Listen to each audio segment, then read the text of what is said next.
हरे हरे राम राम राम हरे हरे, हरे कृष्ण कृष्ण कृष्ण हरे हरे।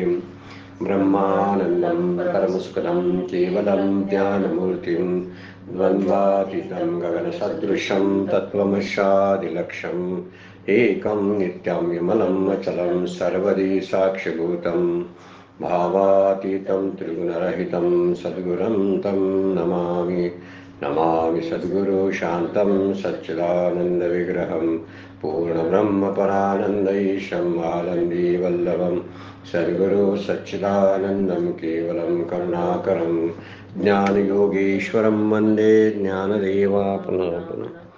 अलङ्कापुरी पुण्यभूमि पवित्र इतेनानतो ज्ञानराजा सुपात्र तयाठविता महापुण्य राशी। नमस्कार माझा सद्गुरु ज्ञानेश्वराशी। सर्व संतांना वंदन, सद्गुरूंना वंदन, ज्ञानेश्वर माऊलींना वंदन, सर्व श्रोत्यांना वंदन करून आजच्या शिवगड अध्यात्म चॅरिटेबल ट्रस्टच्या ज्ञानेश्वरीच्या नित्य उपासनेला आपण सुरुवात करतोय। कालच्या चिंतनामध्ये 8व्या अध्यायातील 85 नंबरच्या ओवीपर्यंत आणि श्लोक क्रमांक 8 याचं निरूपण आपण ज्ञानेश्वर माऊलींनी केलेलं ऐकलं, त्याचा विचार केला, त्याचं चिंतन केलं। आता पुढे भगवद्गीता त्या परमपुरुषाचं, ज्या परमपुरुषाचं चिंतन करायचं आहे त्या चिंतनाची रीत किंवा ते चिंतन कसं आहे तो परमपुरुष त्याची ओळख व्हावी म्हणून काही लक्षणं आणि काही त्याच्याबद्दलच्या संज्ञा ज्या आहेत त्या संज्ञा मांडलेल्या आहेत भगवद्गीतेनं, आणि माऊलीने त्याच्यावरती भाष्य केलेलं आहे। माऊली विस्तारित भाष्य करतात, विषय सोडून भाष्य करतात। एक मुख्य गोष्ट ती आहे म्हणजे आमच्या जिव्हाळ्याचा, आमच्या साधनेला उपयोगी पडणारा असाच विषय माऊली बोलत असतात। म्हणजे याचा अर्थ काय भगवद्गीतेमध्ये साधना सांगितली नाही असं ना, पण भगवद्गीतेचं जे अंतरंग आहे ते अंतरंग उलगडून दाखवण्याचं काम माऊली करतात। त्यामुळे माऊलीचा ओव्यांचा विस्तार झाला त्याचं कारण ते आहे। श्लोक 700 आणि 9000 ओव्या।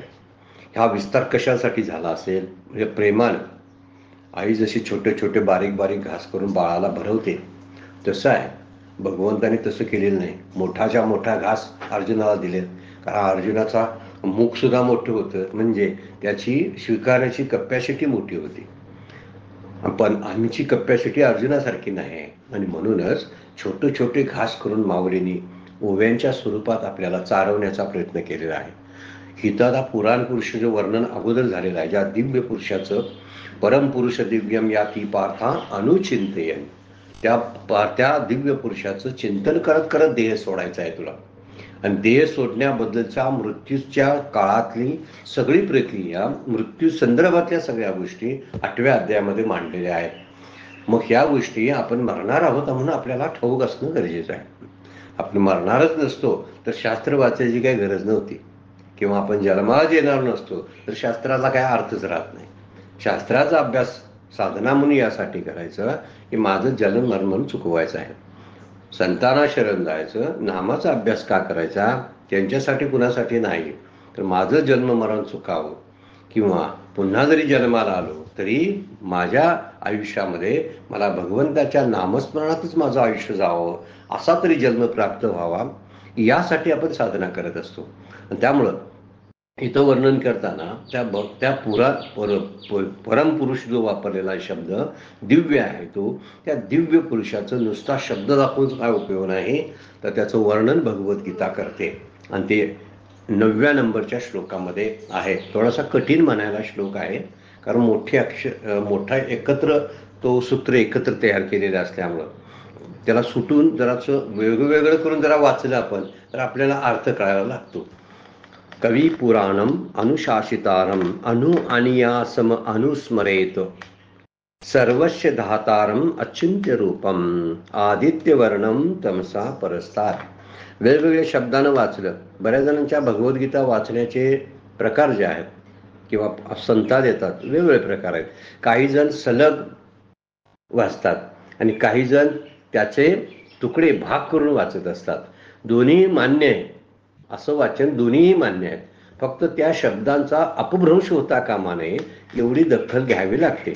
मग त्यासाठी ते शब्द कवी, पुराणम, अनुशासितारम, अनोहानियासम, अनुस्मरित, तो आणि परत सर्वस्य धातारम, अचिंत्य रूपम, आदित्य वर्णम आणि तमसा परस्तात्, इतकी लक्षणं त्यामध्ये सांगितलेली आहेत. म्हणून वर्णन करताना त्याला कवी म्हटलेलं आहे. परमपुरुषाला त्या कवी, कवी शब्दाचा अर्थ आहे पुढील सगळ्या गोष्टी जाणून घेणारा जो असतो, सर्वज्ञ जो असतो, त्या सर्वज्ञाला कवी असा शब्द वापरलेला आहे. म्हणून आणि जुनाट, जुनाट म्हणजे विश्व उत्पत्तीच्या पूर्वीही तो होता, आताही आहे, त्यामुळे तो अनादि आहे आणि ब्रह्म अनादि आहे सांगण्यासाठी पुराणम शब्द वापरलेला आहे. पहिला कवी हा शब्द कशासाठी वापरला तर कवी शब्द वापरण्यापाठीचं मुख्य गोष्ट आहे की तो क्रांतदर्शी आहे. क्रांतदर्शी म्हणजे सर्वज्ञ आहे, तो जुनाट आहे. अनेक एक शब्द वापरला बघा, तो अनुशासितारम म्हणजे अनुशासन करणारा आहे, म्हणजे या जगताचा नियामक आहे, या जगताचा शासक आहे.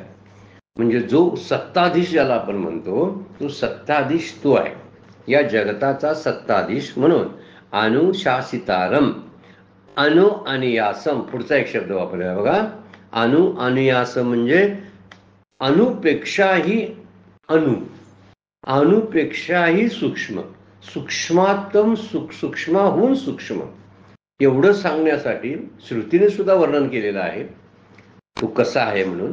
भगवद्गीता काही वेगळं सांगत नाही. भगवद्गीता म्हणजे उपनिषदांचा अंतरंग आहे. जसं ज्ञानेश्वरी भगवद्गीतेचा अंतरंग आहे, तसं भगवद्गीता उपनिषदांचा अंतरंग आहे. आणि उपनिषदही वेदांची माहिती सांगतात. वेदांना काय अभिप्रेत आहे ते उपनिषदामध्ये सांगितलेलं आहे. फक्त ज्ञानाचा भाग जो आहे तो उपनिषदामध्ये घेतलेला आहे, कर्मकांडाचा भाग वगळलेला आहे. म्हणून त्याला वेदांत शास्त्र म्हणतात उपनिषदांना. आणि त्या उपनिषदाच्या द्वारेच भगवद्गीतेची मांडणी केलेली आहे. मांडणी म्हणजे योग्य जे असणाऱ्या ज्या गोष्टी आहेत तेवढ्याच बरोबर त्या भगवद्गीतेमध्ये 700 श्लोकामध्ये बांधलेल्या आहेत. म्हणून हे भगवद्गीता ही पंच काय आपण म्हणतो की सगळ्या उपनिषदांचं सार आहे. इथं तर तेच वर्णन आहे. त्यामुळं अनुशासिताराम, अनु अनु अनु अनियासम म्हणजे तेवढा अणुपेक्षाही लहान. पुढे म्हणतात बघा, अनुस्मरित, अनुस्मरित म्हणजे त्याचं चिंतन केलं पाहिजे. पुढे सर्वस्य धातारम म्हणजे सर्वस्य धातारम, सर्वांना धारण करणारा, सर्व जीवांचा आश्रय असणारा, कर्मफलदाता. त्याला शब्द काय वापरला, कर्मफलदाता. आमच्या कर्माची फळं कोणी द्यायची? कर्म तरी केली पण त्या कर्माची फळं तरी द्यायला पाहिजेत. मग कर्माचे फळ देणारा जो आहे तो ईश्वर आहे, भगवंत आहे. म्हणून त्याला काय म्हटलं, सर्व जीवांचा आश्रय देणारा कर्मफलदाता आहे तो सर्वस्य दातारम. अचिंत्य रूपम शब्द वापरला बघा. अचिंत्य रूपम म्हणजे हे त्याचं रूप जे आहे ते अचिंत्य आहे. अचिंत्य म्हणजे ज्याचं चिंतन करता येत नाही असा तो अचिंत्य आहे. जो चिंतनाचा विषय न होणारा, चिंतनाचा विषय होत नाही त्याला अचिंत्य रूप म्हटलेलं आहे. नंतर आदित्य वर्णम, सूर्यासारखा प्रकाशक. वर्ण कसा आहे त्याचा, आदित्य वर्ण ओळखायसाठी दिलेला आहे. आणि तमसा परस्तात, परस्तात म्हणजे पलीकडे असणारा, तमस म्हणजे अंधार, तमसा परस्तात म्हणजे अंधाराच्या पलीकडे, म्हणजे काय, अज्ञानाच्या पलीकडे. आम्ही जोपर्यंत अज्ञानामध्ये असतो तोपर्यंत आपण भगवंतापर्यंत पोहोचलेलो नसतो. का तर अज्ञानाच्या पलीकड, अंधकाराच्या पलीकडे भगवंत आहे. हाच विचार इथं मांडलेला आहे. म्हणून अशा परमपुरुषाचे जो ध्यान करतो तो त्याच त्या परमपुरुषाला प्राप्त होतो, अनुस्मरेत, त्यालाच प्राप्त होतो. आणि कवीचे शब्द जो वापरला तो त्यासाठीच वापरलाय. तो सर्वज्ञ आहे, जाणणार आहे, भूत भविष्य वर्तमानाला जाणणार आहे आणि म्हणून त्यासाठी तो शब्द वापरला. याच्यामध्ये पुष्कळ शब्द आले तर आणि एका शब्दावरती ज्ञानेश्वरी थोडीशी आपण जर वेगळी बाजूला ठेवली म्हणजे चिंतन करण्यासाठी, तर कवी किंवा पुराणम किंवा अनुशासितारम, अनो आणि यासम हे शब्द जे आहेत ना, तर त्याच्या प्रत्येकावर वेगवेगळ्या विषयावर आपल्याला एक व्याख्यानं तयार करता येतील एवढं ते बोजड शब्द आहे. माऊलींनी जास्त खोलात न जाता आपल्याला जे त्यातलं काहीतरी आवश्यक आहे त्याचाच विचार केलेला आहे. इथं वर्णन करताना या श्लोकाचा अर्थ कसं सांगितलाय बघा. क्रांतदर्शी किंवा सर्वज्ञ असा जुनाट, या जगताचा नियामक, अणुपेक्षा अणु, सर्व जीवांचा आश्रय किंवा कर्मफल देणारा, चिंतना विषय होणारं ज्याचं रूप आहे, सूर्याप्रमाणे प्रकाश रूप आहे आणि अज्ञान अंधकाराच्या पलीकडे असलेल्या त्या परमपुरुषाचे जो अखंड ध्यान करतो तो काय होतो? मुक्त होतो. सांगायचा मुद्दा तो आहे. अशा पुरुषाचं ध्यान करतो. आणि ह्या पुरुषाचं ध्यान करण्याची ओळख असावी. ओळख असल्याशिवाय आपण माणसात सुद्धा बघा एखाद्याला नाव द्यावं लागतंय, त्याची छबी कशी आहे हे सांगितले, हा असा आहे काय तो माणूस, असं आपल्याला कळतं. तसं इथं भगवंताचं स्वरूप प्रकट केलेलं आहे. तुम्ही असं म्हणून त्याचं चिंतन करा. तो अनुशासक आहे, अणुपेक्षा लहान आहे, तो सर्व जगाचा धाता आहे, म्हणजे कर्ता करविता आहे, तो चिंतनाला विषय न होणार आहे. आणि असा असल्यामुळं त्याला तो जुनाट आहे, सर्वज्ञ आहे, असं चिंतन करायचं त्याचं. कधी चिंतन करण्यासाठी दिलेले हे शब्द आहेत गीताकाराने. त्यामुळे आपण त्या जुनाट पुरुषाचा जर विचार करायचा झाला तर हा जुनाट पुरुषाचा विचार आपल्याला दासबोधामध्ये सुद्धा बघायला मिळतो. दासबोधांचा अभ्यास असणाऱ्या लोकांना ठाऊक असेल. हे सगळं प्राप्त करण्यासाठी अभ्यासाची, वैराग्याची, वैराग्य म्हणजे नान्यगामिना हे वैराग्य आहे आणि अभ्यास हे साधन आहे. म्हणून अभ्यासा आणि साधन वैराग्याच्या आधारानं आपण त्या भगवंताला प्राप्त करून घेऊ शकतो. आणि तो भगवंत आहे कसा तर कवी पुराणम अनुशासितारम अनुअनियासम अनुस्मरेत सर्वस्य धातारम अचिंत्य रूपम आदित्यवर्णम तमसा परस्तात. एवढी त्याची सगळी रूपं आहेत. किती वर्णन केले बघा. म्हणजे एक सर्वज्ञ, दुसरा जुनाट, नंतर नियामक, अणुपेक्षा लहान, सर्व जीवांचा आश्रय, चिंतनाला विषय न होणारा, सूर्याप्रमाणे प्रकाशक आणि अज्ञान अंधकाराच्या पलीकडे असणारा. जवळजवळ 8 शब्दांनी त्यांचं वर्णन यामध्ये केलेलं आहे. आता यावरती माऊली जे भाष्य करतात 7-8 ओव्या माऊलीने वापरलेल्या आहेत. एक 4-5 ओव्या आहेत मला वाटते, 5 ओव्या. त्या 5 ओव्यावरती माऊलीने वर्णन कसं केले बघा त्यांचं. वास्तविक ही सांगताना आता पहिलीच ओवी आहे बघा 86 नंबरची. जयाचे आकाराविना असणे, ही खोचक शब्द कशी वापरतात माऊली बघा. त्याचं असणं मात्र नाकारायचं नाही. कोण म्हणेल देव दिसतच नाही कारण तो आकारात नाही, मग आकारात नाही म्हणून देव नाही. काय म्हणतात माऊली बघा. जयाचे आकाराविना असणे, आकाराशिवाय जो असतो, जया जन्म ना निमणे, दोन्ही विरोधार्थी शब्द आहेत बघा. ज्याला जन्म नाही, ना निमणे म्हणजे मरण नाही, जे आघवीचे अघवेपणे, जे सर्व स्वरूपच असून सर्वपणाने देखत असे, सर्वांना पाहत प्रकाशित करते. तो सर्वांना पाहतो, त्याला कोण पाहत नसले तरी तो सर्वांना पाहतो. हे शब्द जिथं वापरलेला आहे. देखत असे, आघवे वन देखत असे, आघवीची संपूर्णपणाने, आघवेपणे संपूर्ण सर्व स्वरूपानं देखत असे, तो पाहतो. असा जो आहे, ज्याचं आकाराविना असणं आहे, ज्याचं जन्म मृत्यू विन असणं आहे, जया जन्म ना निमणे शब्द वापरलेले आहेत.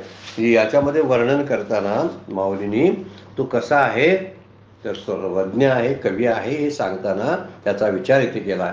त्या चैतन्याचे असणे हे आकाराविना असतं. जे मागं जे चैतन्य वर्णन केलं ना माऊलीने, त्या चैतन्याचं असणं त्याला आकार नसतो आणि त्याला जन्म नाही. जन्म नसल्यामुळं त्याचा मृत्यूने त्याचा नाश होत नाही. आम्हाला शरीराला जन्म आहे म्हणून मरण आहे. आमच्या वस्तू, आता पुस्तक आहे, मोबाईल आहे, हा तयार झालाय म्हणून संपणार आहे, नाश होणार आहे त्याचा.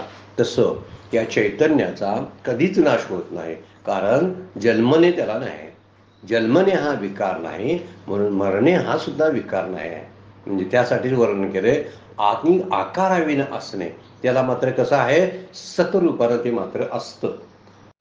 म्हणून सत अचित आनंद रूप हे जे वर्णन शास्त्र करतं, ते सत या शब्दाचा अर्थ आकाराविना असणं. सत म्हणजे सतत अस्तित्वात असे आहे, त्यालाच अस्ति म्हणतात. भाती प्रिय, जसं सत चित आनंद, तसं अस्ति भाती प्रिय. अस्ति म्हणजे सतरूपानं अस्तित्वात असणं, म्हणजे त्याच्या अस्तित्वाला धक्का कधीच लागत नाही. आता अस्तित्व शब्दात काहीतरी पकडायचं म्हणून बोललं जातं, वास्तविक ते असणं आहेच त्याचं, सामान्यपणाने सगळीकडे आहे ते. पण त्याचं अस्तित्व जे आहे तो पूर्ण असून तो पूर्णत्वाचा साक्षी आहे असं माऊली म्हणतात. साक्षी का? तर देखत असे, तो पाहत असतो, कशात भाग घेत नाही. तो पाहत असतो सगळ्यांना, पण सगळ्यांना तो दिसत नाही, पण तो पाहत असतो मात्र सगळ्यांना. सगळीजण त्याला, सगळ्यांना ते दिसत नाही, काहींना दिसतो, पण तो मात्र काहींना पाहतो असं नाही, सगळ्यांना पाहतो. जो जसा सज्जनाला पाहतो तसा दुर्जनाकडे त्याचं लक्ष असते. आणि आपण म्हणतो देव आमच्याकडे लक्षच देत नाही, सगळ्यांच्याकडे त्याचं लक्ष आहे. हा मुद्दा तिथं मांडलेला आहे. त्यामुळे तो पूर्ण असून पूर्णत्वाचं साक्षी आहे असं माऊली बोलतात. आणि तो सर्व काही आहे आणि सर्व काही होऊन तो पाहत असतो. सर्व काही होऊन म्हणजे जगाचं सगळं रूप धारण त्याने केलेलं आहे आणि जगाचं रूप धारण करून तो जगाकडेही पाहतो. तर असं कठीण आहे समजायला बरं काही, पण तरी सुद्धा लक्षात ठेवायचं. आपल्या चिंतन जर असं केलं तर आपल्या लक्षात येण्यासारखं आहे. कवी पुराण शब्द जो वापरलेला आहे ना, त्याचं अस्तित्व जे आहे हे आकाराशिवाय असते. आकाराला नाश आहे, तर हे आकारावील म्हणून याला आकार नसल्यामुळं याला जन्म नाही, मृत्यू नाही. कारण नाम आणि रूप हे मायेच्या सत्तेतले आहेत, कारण त्यांना आकार असतो, रूप असतं. पण हे अरूप आहे आणि अरूप असल्यामुळं याला आकार नाही आणि आकार नाही म्हणून याला जन्म नाही, जन्म नाही म्हणून याला मृत्यू नाही. त्यामुळं ते सतरूपानं सतत असतं. असणे, आकाराविनं असणे म्हणजे सतरूपानं ते असतंच. मला सुद्धा सतरूपानं माझ्यात सुद्धा पाहिलं तर माझंही माझ्याकडे लक्ष नाही. आम्ही आमच्याकडे पाहावं, देवाकडे एकदा पाहावं आणि आमच्याकडे एकदा पाहावं. आपण दोघं एकच असल्यासारखं आपल्याला वाटायला लागेल. आपण जसं आपल्या मुलाकडे पाहतो किंवा बापाकडे मूल एखादं पाहतं आणि आपल्याकडे लक्ष देतं, त्यावेळी त्याला काय लागते, ह्यांचे बरेचसे जे अंश आहेत ते माझ्यामध्ये तसेच आहेत. पण बापा एवढं पूर्णत्व त्या मुलाकडे जरी नसलं तरी बापातले अंश मात्र त्याच्याकडे घेऊन झालेलं असतं. त्या मुलांना बापाकडे पाहिलं आणि आपल्याकडे पाहिलं तर मी त्यांच्यासारखाच वाटतो, माझा आवाज साधारण त्यांच्यासारखा मिळता जुळता आहे, माझे नाक कान साधारण त्यांच्याशी मिळते जुळते आहे, हे समजायला लागेल. जसं पोरग्याला समजते बाप ओळखता येतो, तसं मला ते ब्रह्मस्वरूप आकार नसला तरी ओळखता आलं पाहिजे. आकाराविना असणे म्हणजे त्याला आकार नसतो, म्हणून आकाराविना असल्यामुळं त्याला जन्म मृत्यू नाही. सामान्य माणूस काय करतोय, मात्र आकार असेल तरच अस्तित्व मानतो. मला दिसलं पाहिजे नाहीतर मी देव नाही म्हणतो. मूर्ती लावली तर मी नमस्कार करतो, मूर्ती नसेल तर मी नमस्कारच करत नाही. कारण मूर्तीची सवय झाली आम्हाला आकाराची सवय आहे. त्यामुळे मूर्त स्वरूप असेल तरच आपल्याला त्या ठिकाणी काहीतरी करावंसं वाटतं, कारण आपण मूर्त स्वरूपावरच विश्वास ठेवतो. पण इथं माऊली म्हणतात त्याचं असणं हे आकाराविन असतं. समजा मूर्ती गेली तर काय भगवंत कुठं गेला काय सांगा, नाही जात, सगळं होतंय. त्यासाठी आपण आकाशाचा दृष्टांत घेतला होता मागच्या वेळा. घटातलं आकाश, घट फुटल्यानंतर आकाश जातं कुठं, संपलं काय, ते मेलं म्हणता येईल काय आकाशाला, सांगा बघू. का? आकारात होतं म्हणून. आकार कुठला धारण केला होता, त्या मडक्याचा, आणि त्या मडक्यात ते आकाश होतं. आता मडकं फुटलं, आकार संपला म्हणून ते संपलं का, नाही, तर आकाराविन असणे आहे त्याचं. आकार नसला तरी ते आहे, देह नसला तरी आत्मस्वरूप आहे. जगाचा विल्हेवाट सगळी लागली आणि प्रलय झाला तरी ब्रह्म आहे तसं सामान्य रूपानं सगळीकडे आहे, सगळीकडे व्यवस्थित आहे. पण सामान्य माणसाला हे पटत नाही. मूर्तीची व्यवस्था का झाली, तर आपल्याकडे मूर्तीपूजा निर्माण व्हायला कारण तीच गोष्ट आहे की त्या ठिकाणी माझा भाव प्रकट व्हावा. भाव प्रकट होण्यासाठी, प्रेम निर्माण होण्यासाठी मला नाम आणि रूपाची गरज आहे. म्हणून नामस्मरण आणि म्हणून रूप म्हणजे ध्यान. नाम म्हणजे नामस्मरण आणि रूप म्हणजे ध्यान. हे कशाला लागते आम्हाला जोडीला, तर त्याला कारण आहे आम्हाला नामारूपाची सवय झाली आहे. म्हणून नामच घेतलं तर देवाचं उपासना केल्यासारखं मला वाटतं, आणि बरोबर पण आहे ते. पण तरी सुद्धा तो नामरूपाच्या पलीकडे आहे. आणि हे सांगताना दयाचे आकाराविना असणे, म्हणून आकाराला नाम, रूप, जाती, क्रिया, भेद, संबंध असतात. मूळ वस्तूला मात्र काहीही नाही. वस्तू शब्द कशाला वापरतात? आत्म्याला वापरतात. ही ओवी समजावून आपण घ्यायला लागलोय बरं काय. काळजीपूर्वक समजावून घेतली पाहिजे आपल्याला ज्ञानेश्वरीचा अभ्यास करताना. का? आकारा विनतेचा असणं आहे. पण आकाराचा संबंध कुणाशी येतो बघा? नाम, रूप. एक त्याला नाम असतं, दुसरी रूप असतं. ते कुठल्या तरी जातीचं असतं. खुर्ची ही एक फर्निचर मधली जात आहे. घरात जे फर्निचर असतं, कपाट, टेबल, स्टूल, तशी खुर्ची त्यांची एक जात झाली. लाकडाचे पदार्थ आहेत ते, तशी एक जात झाली. तर प्रत्येक गोष्टीला जात असते. आम्ही पण जातीमातीमध्ये जातो आहेच की, मी ह्या जातीचं आहे, मी त्या जातीचं, असं चालूच आहे की. ज्या नाम असलं की, रूप असलं की जात असते, जाती असले की त्याच्या क्रिया होतात. क्रिया म्हणजे कम्युनिकेशन चालूच असतं. एकामेकाचं इंटरॅक्शन ज्या चालू असतात त्या क्रियाच आहेत. भेद असतात, त्यामुळं संबंध असतात काहीतरी दोन्हीमध्ये, ह्याच्यामध्ये आणि त्याच्यामध्ये काहीतरी संबंध असतो. हे सगळे आकाराला साथ. पण आकाराशिवाय जे आहे त्याला नाम नाही, रूप नाही, जाती नाही, क्रिया नाही, भेद नाही, संबंध नाही. माऊलींची उभीच आहे बघा. नाम रूप संबंधू, जाती क्रिया भेदू, हा आकाराशी प्रवादू, वस्तूशी नाही. वस्तू म्हणजे परमात्मा. परमात्म्याशी याचं काही घेणं देणं नाही. तुम्ही आकारात राहा, नाही तर आकार सोडून राहा, त्याचं असणं कुणालाच नाकारता येत नाही. म्हणून म्हणतात आकाराविन असणे, म्हणून आकार नसल्यामुळं जन्म ना निमणे. त्याला जन्मही नाही, मृत्यू नाही. जे निर्माण होतं ते संपतं. हा सिद्धांत आहे. मी निर्माण झालो शरीरानं, तर शरीर माझं संपेल, देह माझा पडेल. कारण देहाला जन्म आहे, त्यामुळे देहाला मृत्यू आहे. हे आपण विचार कधी त्याच्यावर करत नाही. म्हणून मी घरामध्ये खुर्ची कपाट घेतलं तर त्याला केलंय म्हणल्यावर ते मोडणार आहे. कदाचित एक पिढी जाईल, दुसऱ्या पिढीला मरेल, पण जाणार असते. निम्न आहे त्याला, कारण आकार असतं. पण याला मात्र हा कसा आहे? आकाराविना असणं. माऊलींचा हरित पाठामध्ये अभंग आहे, अव्यक्त निराकार नाही ज्या आकार, जेथून चराचर हरीशी भजे. तो हरी कसा आहे म्हणतात? तर तो अव्यक्त निराकार नाही ज्या आकार. त्याला आकार नाही, तो अव्यक्त रूपामध्ये आहे. त्यामुळे व्यापक वस्तूला कुठली जीव जी व्यापक असते, जी जी सूक्ष्म असते, त्याला आकार नसतो. आकाराविना आहे. त्याला आकार वगैरे काहीच नसतो. बघा आकाशाला काय आकार आहे काय? वर्णन करताना, आत्मस्वरूपाचं वर्णन करताना आकाशाचा दृष्टांत दिला जातो. काही वेळा वायूचा दृष्टांत दिला जातो. वायूला पण आकार नाही. आपण घरात कोंडली की घराच्या आकाराची होते. एखाद्या भांड्यात कोंडली हवा तर हा भांड्याच्या आकाराची होते.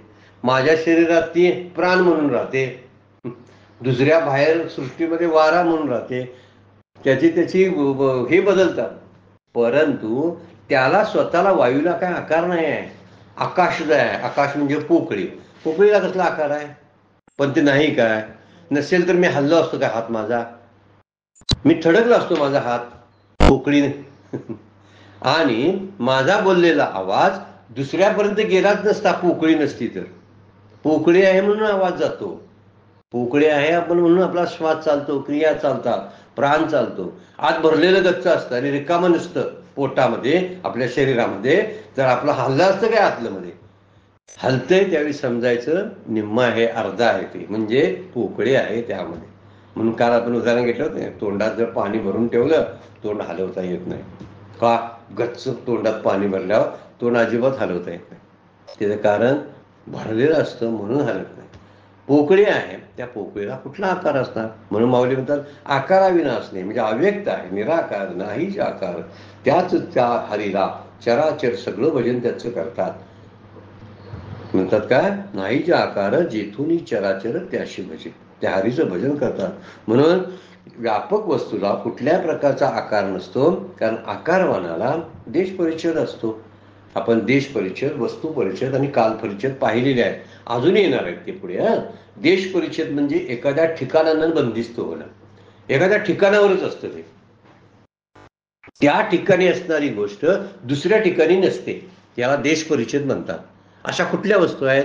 जगातल्या यच्छावत दिसणाऱ्या, ज्या ज्या आपल्याला जाणवणाऱ्या ज्या गोष्टी आहेत, डोळ्याला, चर्मचक्षुला गोचर होणाऱ्या, कानाला असणाऱ्या, वाटणाऱ्या सगळ्या गोष्टी आपल्याला वस्तू रूपामध्ये, त्याला देश परिच्छेद आहे सगळ्याला.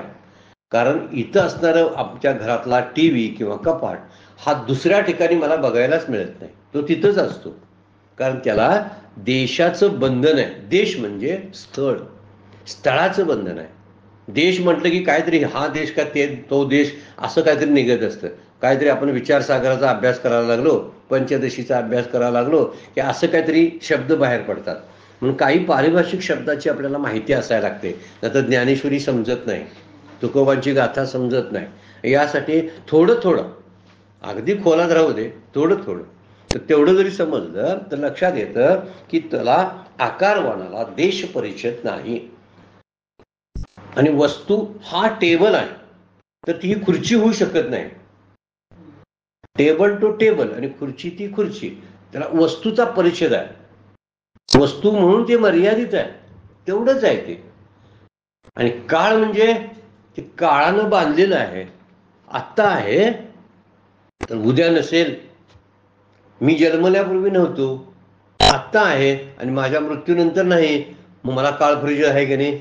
काळ परिचित म्हणजे काळानं मर्यादित करणं, लिमिटेड बाय टाइम, असा त्याचा मुख्य गोष्ट आहे. त्याला काय केलेलं असतं, रिस्ट्रिक्शन घातलेलं असतं स्थळाचं, वस्तूचं आणि काळाचं.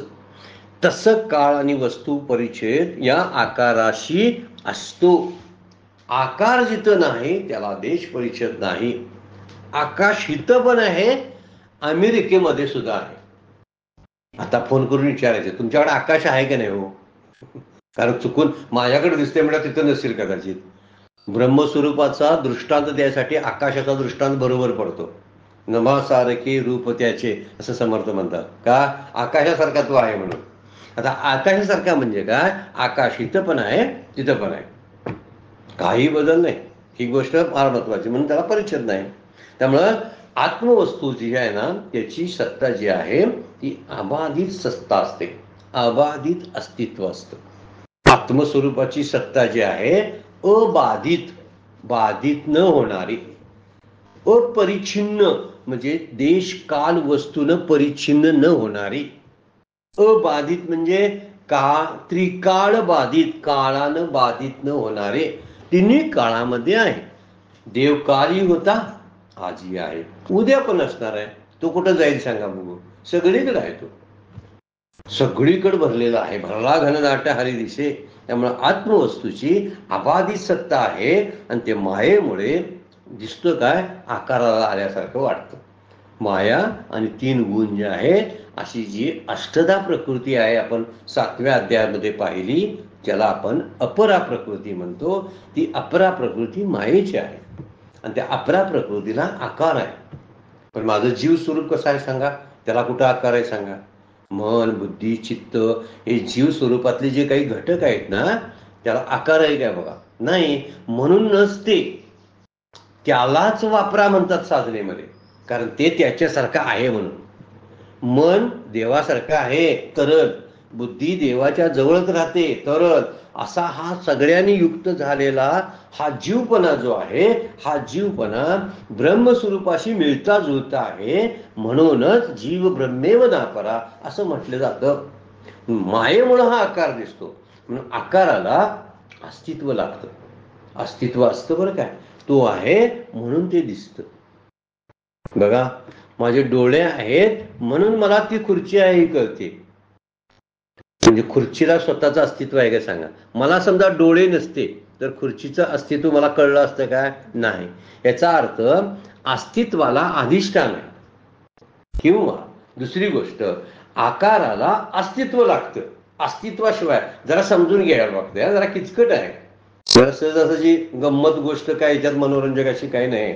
आकाराला अस्तित्व लागतं, पण अस्तित्वाला मात्र आकार लागत नाही. ती जी सत्ता असते ना, त्या सत्तेला कोणाची गरजच पडत नाही. आकार व्हायला अस्तित्व पाहिजे, अधिष्ठान पाहिजे. पण अधिष्ठानाला आणखीन कुठल्या आकाराची काय गरज आहे सांगा? ते निराकार आहे. आणि निराकार असल्यामुळं निरावयव आहे, त्याला अवयव नाहीत, मग त्याची मोडतोड होत नाही. जन्मने ना निमने, निमने त्याला जन्म नाही ना निमने म्हणजे मरण पण नाही. माऊली बोलतात, जन्मने ना निमने त्याला मरण पण नाही आणि जन्म पण नाही. कारण अस्तित्वाला आकार लागत नाही. निमने का होत नाही त्याचं सांगतात. निमणे का मरत का नाही ते? कारण अस्तित्वाला आकार लागत नाही. ते आकार नसला तरी जिवंत असते, म्हणून त्याचं मरण नसतं. आणि दुसरी गोष्ट, जन्मायला आकार लागतो, पण हे आकाराची गरजच नाही. याला आकाराविना असणे, त्याला आकारच लागत नाही. म्हणून इथं वर्णन करताना म्हणतात आकाराला अस्तित्व लागतं, पण अस्तित्वाला आकार लागत नाही. उदाहरण बघा, जो घट मातीपासून जे भांड तयार केलं जातं, कुठलंही असली छोटी छोटी भांडी, त्या भांड्याला एक प्रकारचा आकार होतो. गाडगं तयार झालं, मडकं, छोटंसं, काय काय बोळकं वगैरे शब्द आहे त्याला. तर ते तयार झालं. कशानं तयार झालं सांगा? मातीमुळं, होय की? आता माती जर काढली तर त्याचा आकार शिल्लक राहील काय सांगा? नाही राहणार. परंतु आकार काढून टाकला म्हणजे ते मडकं फोडलं तर माती कुठं जाईल काय सांगा? मातीचं अस्तित्व आकारावर अवलंबून नाही, मडक्यावर अवलंबून नाही, परंतु मडक्याचं अस्तित्व मातीवर अवलंबून आहे. मुद्दा पटला असेल असा. म्हणून परमात्मा हा जो आहे त्याचं अस्तित्व जे आहे ते कुणाच्या आधाराने राहत नाही, ते सगळ्यांना आधार बनणार आहे. पुढे आपण बघणार आहोत. ते सगळ्यांचा आधार आहे, त्यामुळं ते आधार देते. मग त्याला कुठला आधार आहे? म्हणून त्याला अधिष्ठान म्हणतात. अधिष्ठान म्हणजे मोड. त्याच्यावरती आपण आता बसलोय तर पृथ्वी ही अधिष्ठान आहे. खुर्चीवर बसलो, खुर्ची ही अधिष्ठान आहे. मी बसलो दिसतोय ना, तर खुर्चीमुळे दिसतो बसलेला. तर खुर्ची काढून बघा तर मी खाली पडेन, कारण अधिष्ठान आहे म्हणून. आणि समजा खुर्ची दिसलीच नाही तर लोकांना कळेल नाही खुर्चीवर बहुतेक बसलेत, कारण दिसते दिसत, खुर्ची दिसत नाही पण बसलाय म्हणजे खुर्ची आहे. तसं रोज सूर्य उगवतोय, रोज सगळ्या भानगडी घडतात, तरी त्याला आकारात तो देव नसला तरी तो जगाचं सगळं चालत असतो, हे आपल्या लक्षात येतं. म्हणून इथं माती आणि गाडगं यांचा सुंदर दृष्टांत दिला. दागिने जरी नसले तरी चालतात, पण सोनं राहते का नाही? पण सोनं काढून बघा दागिन्यातलं, दागिने शिल्लक राहतील काय? म्हणून वरती काय शब्द आपण, आकाराला अस्तित्व लागतं. म्हणजे दागिन्याला सोनं पाहिजे, परंतु अस्तित्वाला आकार लागत नाही. म्हणजे सोन्याला ते दागिन्याचा आकारच द्यायला पाहिजे, नाहीतर मी माझ्यात काय राहिलो असं म्हणायची गरज नाही. सोन्याची किंमत, मूल्यच कमी होत नाही, आहे तसंच. आकाराविनं असणे असा त्या शब्दाचा अर्थ आहे. जन्मने ना निमणे, म्हणजे त्याला आकार नसल्यामुळं. आकार कधी होतो? जन्माला आल्यावरच आकार होतो. एखादी वस्तू बनली, एखादा माणूस जीव जन्माला आला तरच त्याला आकार बनतो. त्याला जन्मालाच नाही येत नाही म्हणून आकारच नाही, आणि आकार नाही म्हणून त्याला नाश नाही. उत्पत्ती नाही म्हणून नाश नाही. असं उत्पत्ती रहित असणारं, नाशरहित असणारे तत्व आहे.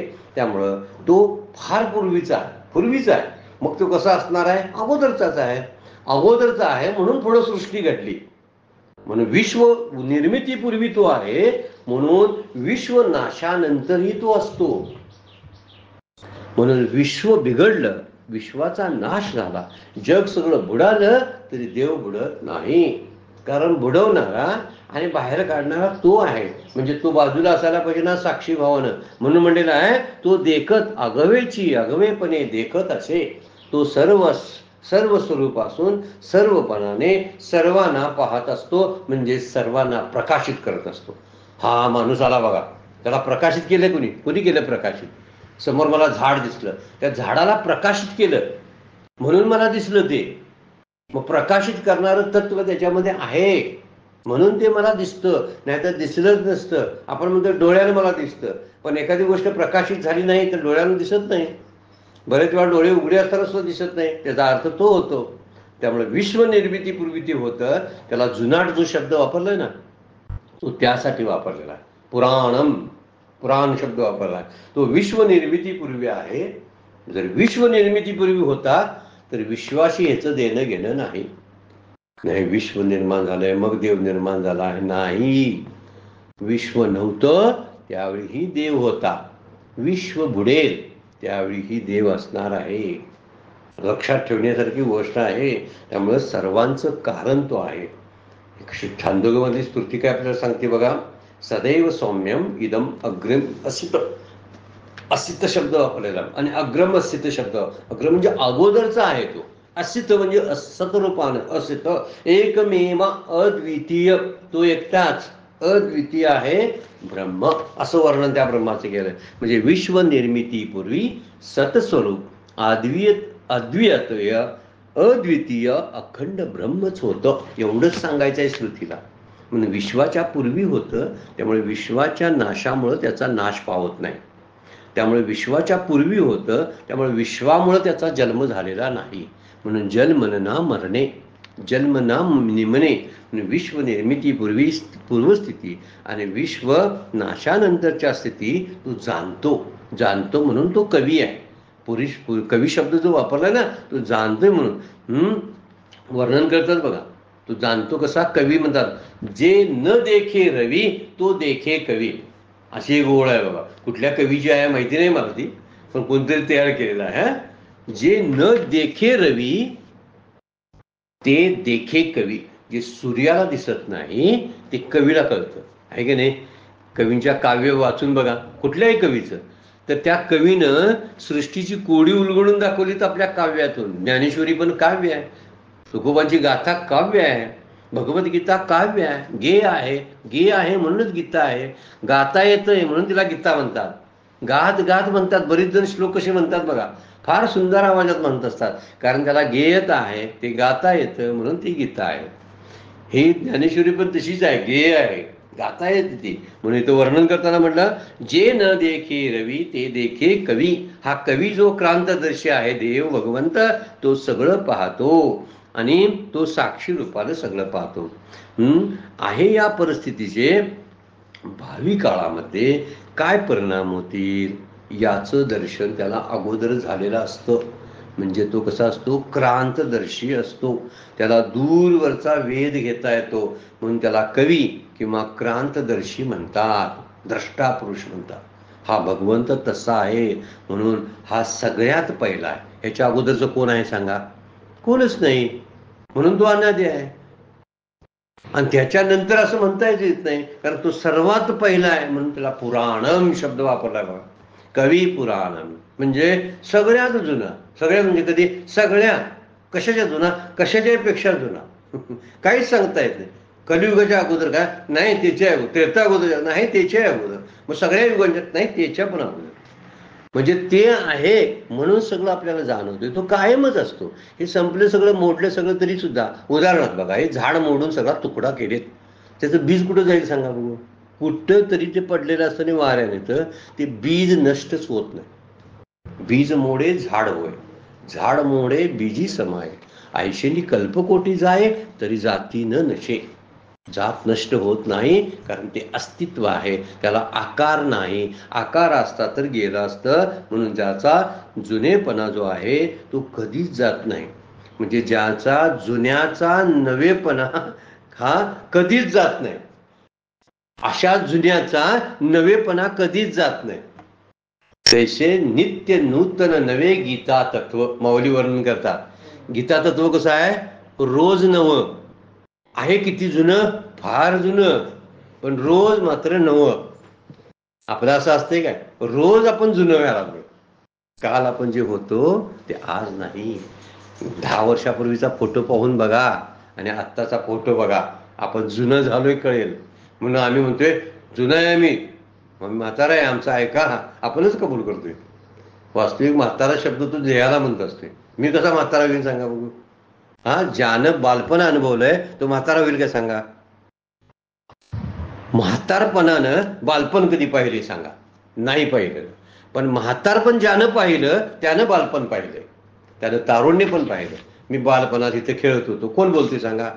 आता म्हणतोय मी आजोबा आहे आणि माझ्या मांडीवर माझा नातू आहे, मी वृद्ध झालोय. कोण वृद्ध झालं म्हणते, ज्याला वृद्ध झालो कळते, तरुण आहे कळते, बालपण कळते. तो कसा म्हातारा आणि बाल आणि वृद्ध तरुण असेल. कौमानम यौवनम जरा, मागच्या आपण अध्यायात, दुसऱ्या अध्यायात घेतलेला आहे. त्याला कुठल्याही प्रकारची बंधनच नाही.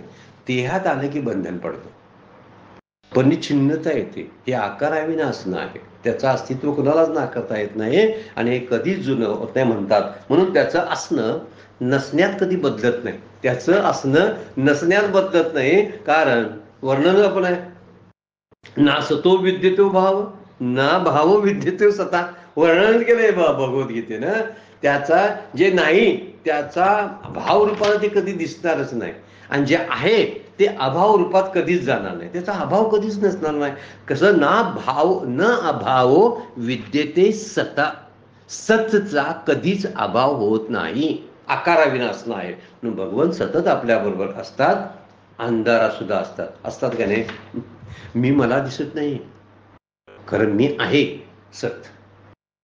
मी आहे की नाही, आपलं काही सांगणार मी आहे. आता काय सांगू, मला नाव जर नसेल तर मी आहे म्हणजे मला कळते आतमध्ये. म्हणून जिथं कुठं मी असेल तिथं देव आहे. बघा, मी जिथं जातो तिथं देव आहे. जेथे जातो तेथे तू माझा सांगाती, चालविशी हाती धरून या, तुकाराम महाराज म्हणतात. जिथं मी जातो तिथं तू माझ्या बरोबर असेल. सर्व जग जरी सोडून गेलं जातं तेव्हा तू माझ्या बरोबर असतो. सगळी मला सोडतात का नाही. बघा, मी जेव्हा झोपेमध्ये असतो सगळी सुटून गेलेली असतात, ना घर ना बायको ना नवरा मुलं. माझ्या झोपेमध्ये कोण असतं, पण तो असतो का नाही, असतो.